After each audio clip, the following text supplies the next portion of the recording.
Olá, tudo bem com você? Está começando o MPTV, o seu canal de comunicação com o Ministério Público da Paraíba. No programa de hoje você vai ver reportagens sobre as medidas adotadas pelo Ministério Público Estadual para combater o uso abusivo de agrotóxicos em produtos hortifruti para cobrar a retirada de barracas de fogos de artifício instaladas em locais perigosos em Campina Grande. Também vai saber o que a Promotoria de Justiça de Jacaraú fez em relação à falta de estrutura dos conselhos tutelares de 4 municípios do Litoral Norte. No estúdio, vamos receber o promotor de Justiça, Arlan Costa Barbosa, que vai falar sobre o trabalho da Promotoria Criminal. Fique com a gente, o MPTV está no ar.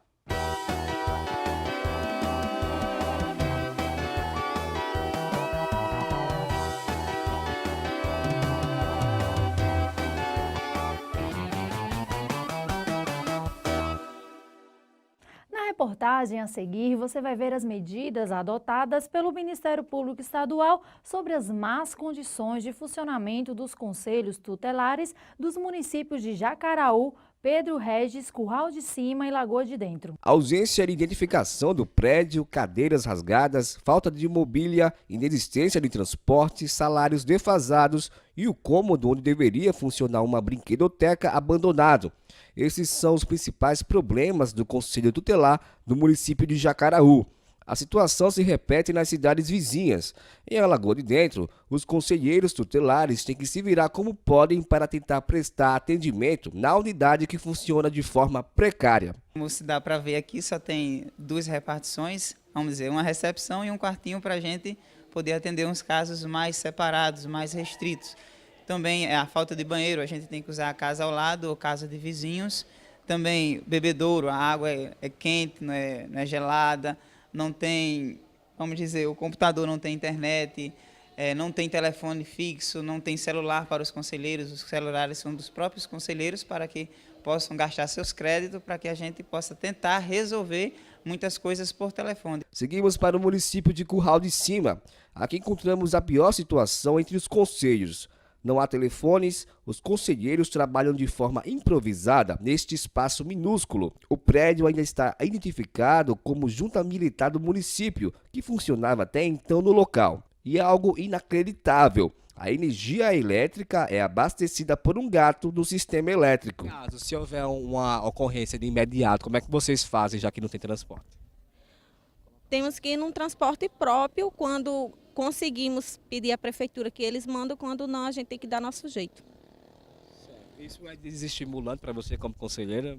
Muito, porque isso imprime muito o nosso trabalho. Às vezes temos vontade de fazer e progredir, mas somos barrados pela falta de estrutura. Os gestores municipais foram notificados pela Promotoria de Justiça de Jacaraú para a assinatura de um termo de ajustamento de conduta. Mas a inércia e a falta de interesse dos representantes municipais motivaram o Ministério Público do Estado da Paraíba a ajuizar 3 ações civis públicas para que haja o cumprimento da legislação em vigor. O que levou a promotoria a promover, a atravessar essas ações civis públicas é o descumprimento da lei, da própria Constituição Federal, e também a falta de qualquer política pública municipal para amparar, para atingir a criança e do adolescente. Tem conselho lá que tem um ventilador emprestado.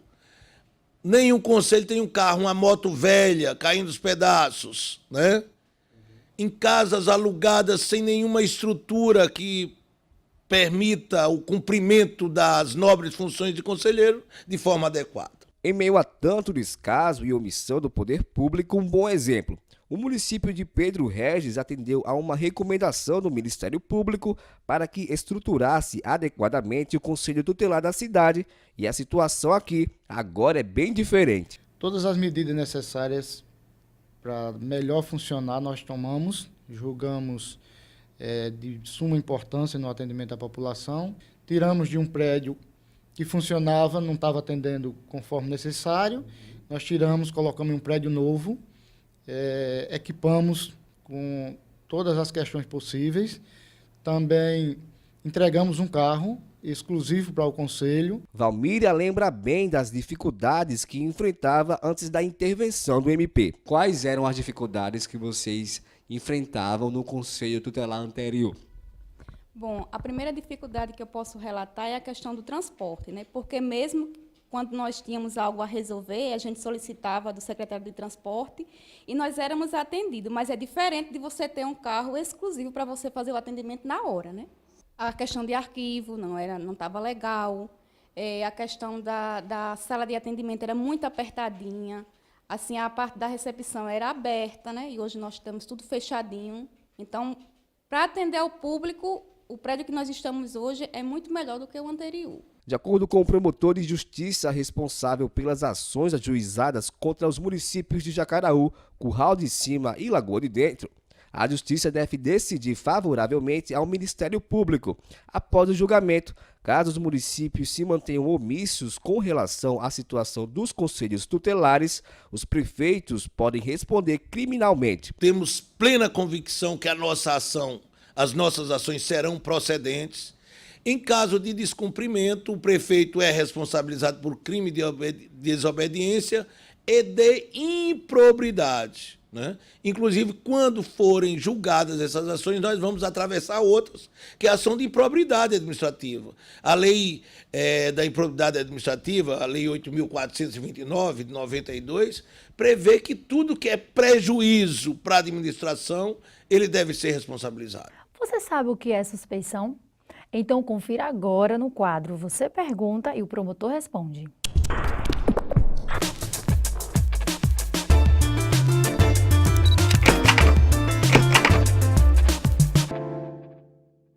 A suspeição é a situação processual no qual o juiz ou o promotor de justiça não se sente à vontade para julgar o processo, ou por uma questão de foro íntimo, ou porque é credora de uma das partes, ou é um propenso herdeiro de qualquer das partes, é inimigo ou amigo muito íntimo, e nesse caso ele não se sente à vontade de apreciar o julgamento, ou no caso do promotor de justiça, de exercer o seu papel de fiscalizador ou de autor da ação. Nós vamos para um rápido intervalo e voltamos já já. A gente sabe que o futuro da nossa cidade está na mão dos nossos jovens. Por isso, queremos ouvir você. Se liga na Câmara. Saiba o que os especialistas têm a dizer sobre saúde, educação, infraestrutura. Conheça os seus direitos. A Câmara está aberta. Se liga na Câmara. Confira o que os seus representantes têm feito em benefício da nossa cidade. O nosso jornal é todo seu. Se liga na Câmara.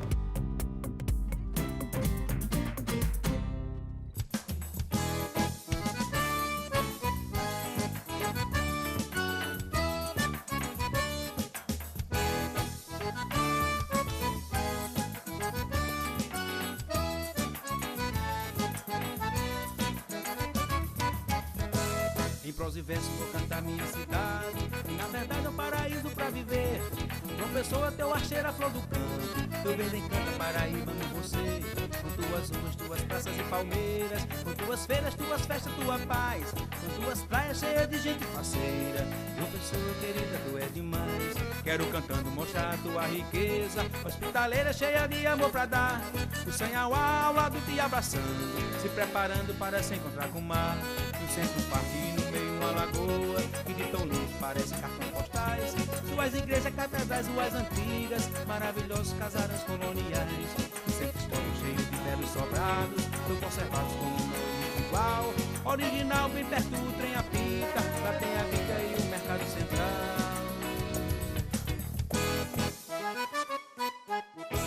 Tens uma mata com um verde deslumbrante, tão importante que é reserva florestal, tão bela e limpa com o nome Buraquinho, um grande orgulho para a nossa capital. Tuas praias, as mais belas do Nordeste, bem frequentadas em todo o seu litoral. Tem Cabo Branco, Tambaú, Praia do Bessa, Ponta de Seixas, ponto extremo oriental. O teu folclore e tua música me encanta, a dança, o canto, o movimento teatral, tão rico e belo que explode em todo o canto das dependências do espaço cultural.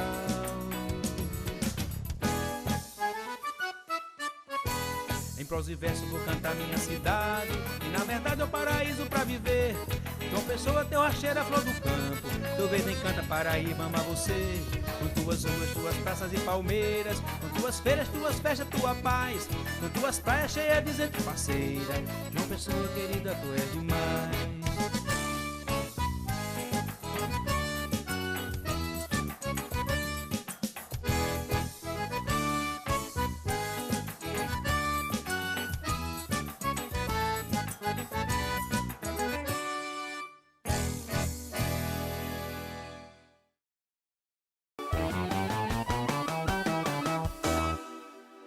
A Promotoria de Justiça do Consumidor de Campina Grande ajuizou uma ação civil pública contra o município para obrigá-lo a realocar as barracas que comercializam fogos de artifício em 2 avenidas da cidade.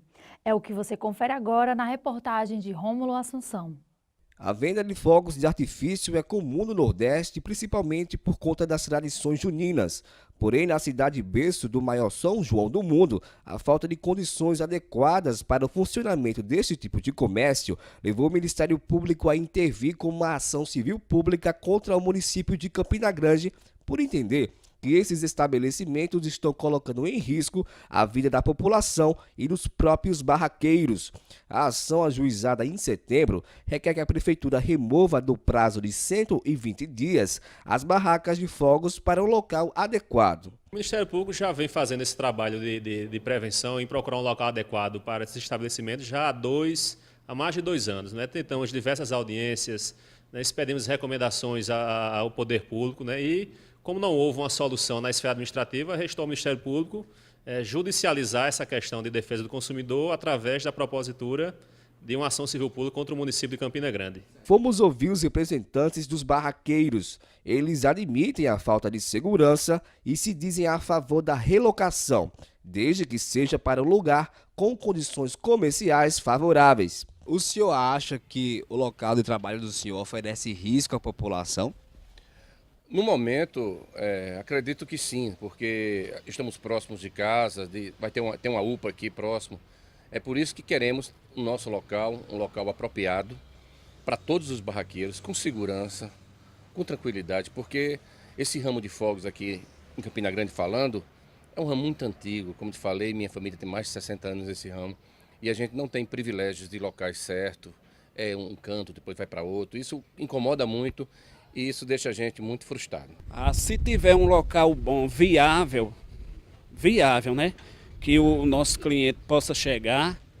Se for um local bom, a gente não faz questão nenhuma de mudar.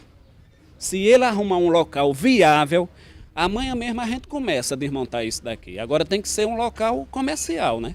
Porque se for um local ruim, é melhor a gente ficar por aqui mesmo. De acordo com um laudo técnico elaborado pela vistoria do Corpo de Bombeiros, ficou evidenciado que os proprietários das barracas de fogos de artifícios das avenidas Admiro de Figueiredo e de América estão infringindo o Código de Proteção contra Incêndio, Explosão e Controle de Pânico, principalmente por estarem instalados nas proximidades de igrejas, escolas e até postos de gasolina.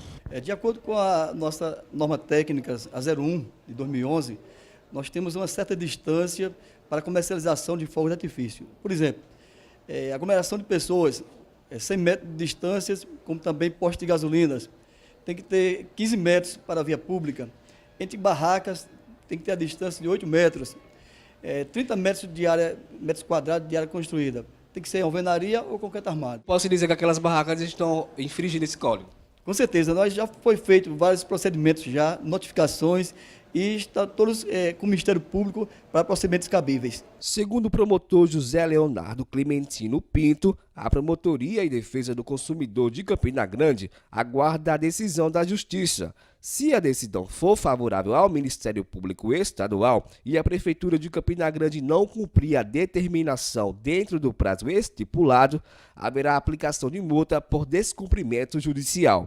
Em sendo concedida a liminar ou a sentença de mérito a favor da ação do Ministério Público, terá esse prazo de 120 dias, variável de acordo com a decisão judicial, para remover essas barracas e instalar elas no local adequado, que atenda às determinações do Corpo de Bombeiros. Em não sendo realizado essa providência no prazo estipulado, será então fixada uma multa diária Não é, salvo engano, a inicial requer uma multa diária de R$1.000, de R$1.000 a R$5.000 por dia de descumprimento dessa decisão. Ou seja, sendo um prazo de 120 dias, a partir do dia 121, em permanecer na situação, a cada dia o município será sujeito a uma multa diária, pecuniária, que vai ser posteriormente revertida ao Fundo de Direitos Difusos do Ministério Público do Estado da Paraíba. A ingestão de produtos com excesso de agrotóxicos e outras substâncias nocivas à saúde é uma preocupação de todos.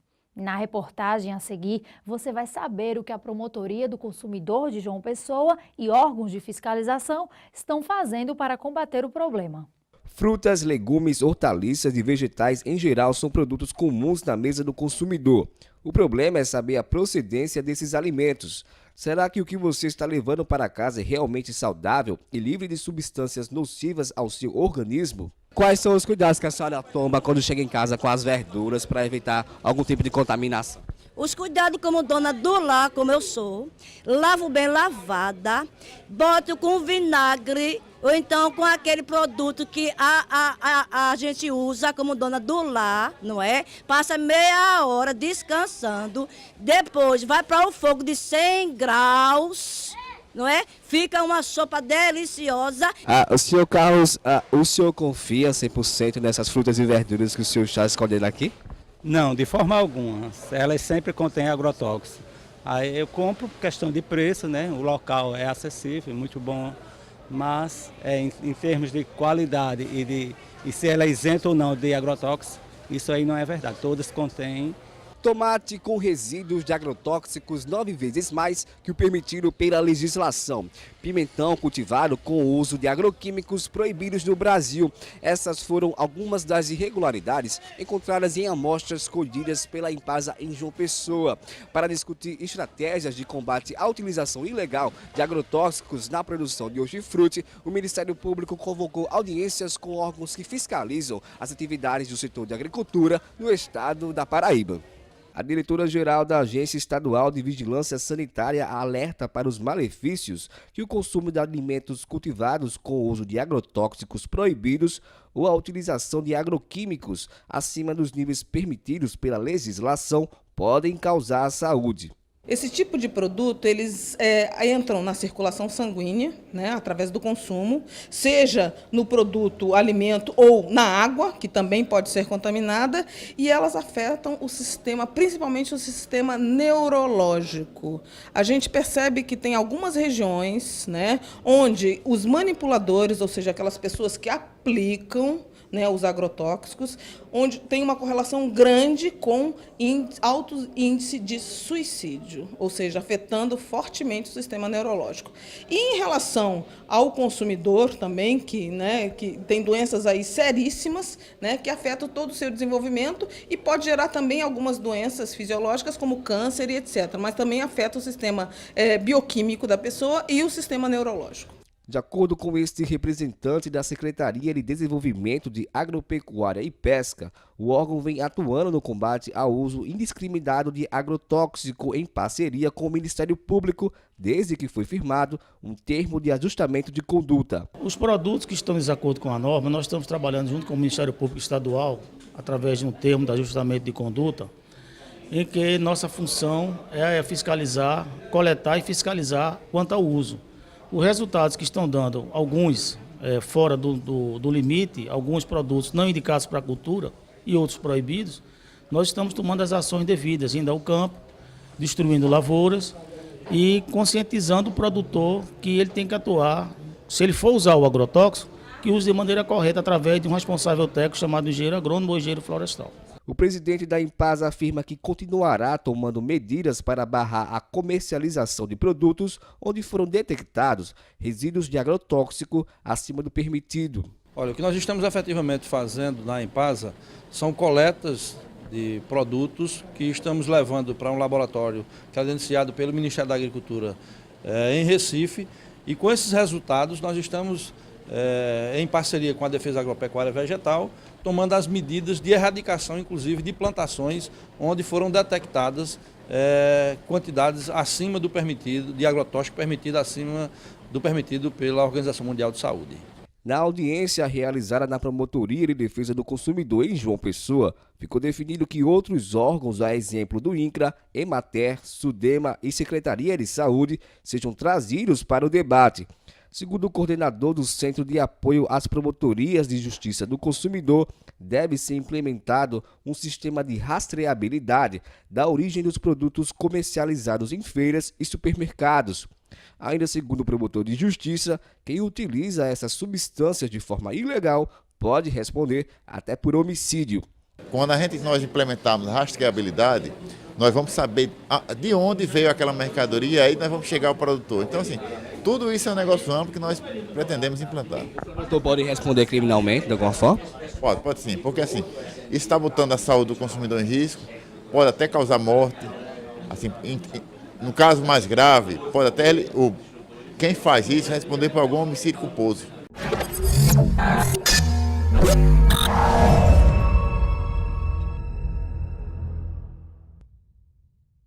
Os agrotóxicos, para serem produzidos, exportados, importados, comercializados e utilizados, devem ser previamente registrados em órgão federal, de acordo com as diretrizes e exigências dos órgãos federais responsáveis pelos setores da saúde, do meio ambiente e da agricultura. Compete ao IBAMA avaliar o potencial de periculosidade ambiental de todos os agrotóxicos registrados no Brasil. No próximo bloco, não perca a entrevista com o promotor de justiça Arlan Costa Barbosa sobre o trabalho da Promotoria Criminal. Vem comigo conhecer quem movimenta a nossa cultura. Música, teatro, literatura, artes plásticas, você encontra aqui. Conheça a nossa gente. Se liga na Câmara. Venha fazer um passeio pelos bairros de João Pessoa. Conheça histórias e personagens pra lá de interessantes. Se liga na Câmara. Acompanhe as ações dos parlamentares que trabalham para melhorar a qualidade de vida dos pessoenses. Os projetos beneficiam você. Se liga na Câmara.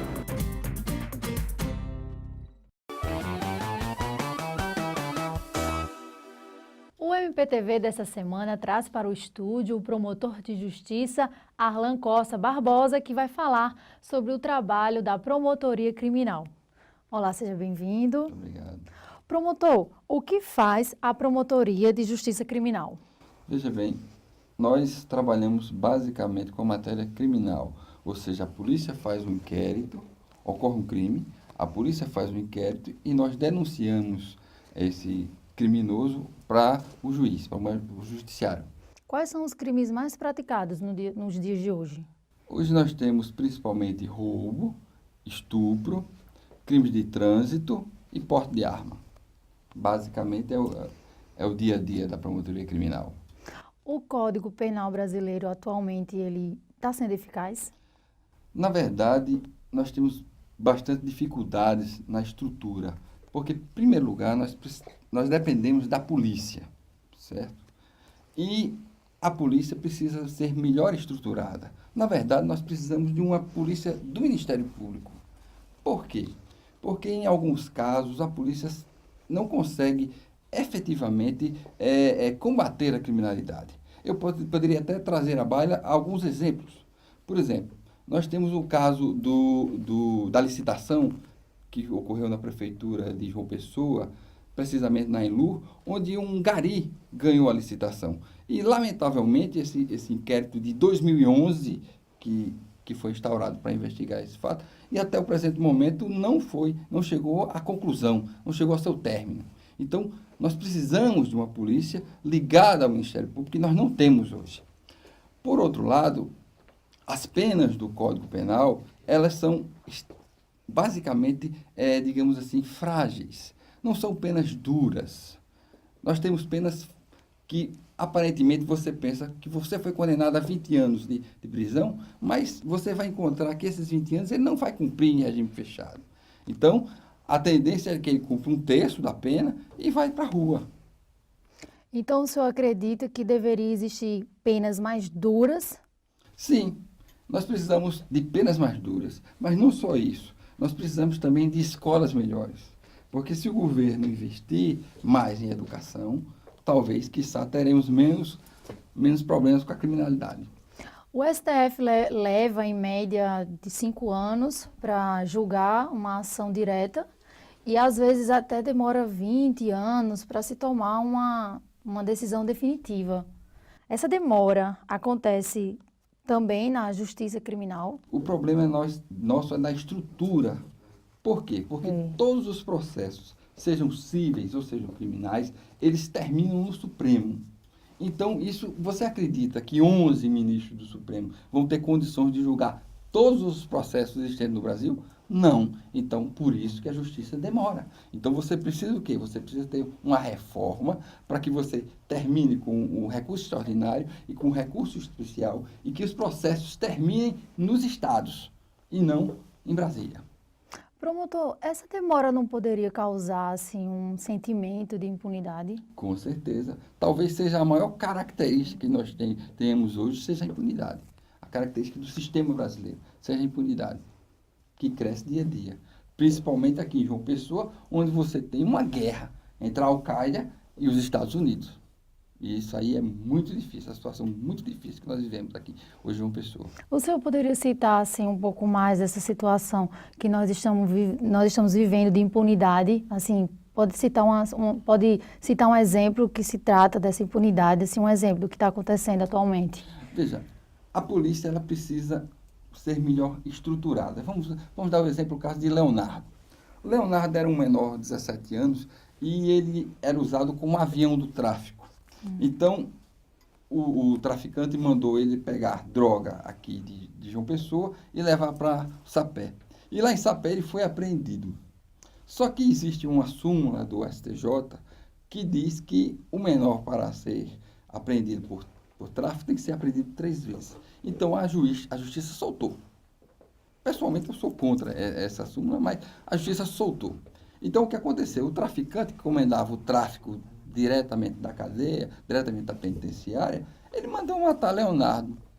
Certo? Só que, no processo que tramitava no tribunal do júri, não constava nenhuma informação de que Leonardo tinha sido efetivamente morto por ordem do traficante dentro da penitenciária. Ou seja, você não tinha uma comunicação entre o delegado de tóxico e o delegado que investiga o homicídio. Então, precisa melhorar essa comunicação. Promotor, a questão da ressocialização, que muito se é discutido, na prática, funciona? Olha, particularmente, em alguns casos, eu acho que funciona. Agora, em outros, eu acho que essa ressocialização não ocorre. Vou dar um exemplo. O caso do tarado do Bessa. Então, esse senhor, ele foi condenado a 26 anos por estupro, certo? E aí, por conta, como as leis nossas são efetivamente boazinhas, ele foi colocado para o semiaberto e passou a apenas ir dormir na cadeia. Então, o que é que esse cidadão fez? Esse cidadão fez outros 5 estupros. Né? Então, há uma necessidade, por isso que nós precisamos de uma lei de execução penal mais forte, mais dura. Nós não precisamos nem a questão do Código Penal, é a questão da lei de execução penal. E o Estado precisa investir mais em educação e em penitenciárias. Isso. Para finalizar, gostaria que o senhor esclarecesse para os telespectadores o que o Ministério Público tem feito e pode fazer para diminuir a criminalidade na Paraíba. Veja bem, o Ministério Público tem trabalhado arduamente para tentar diminuir a criminalidade na Paraíba. Agora, há uma necessidade de que não só o Ministério Público, mas com os outros poderes se unam para combater a criminalidade, principalmente a questão do tráfico de drogas na Paraíba. Promotor, muito obrigada pela entrevista. Obrigado, digo eu. O MPTV termina aqui. Outras informações sobre a atuação do Ministério Público paraibano você encontra no portal www.mppb.mp.br. Até o próximo programa.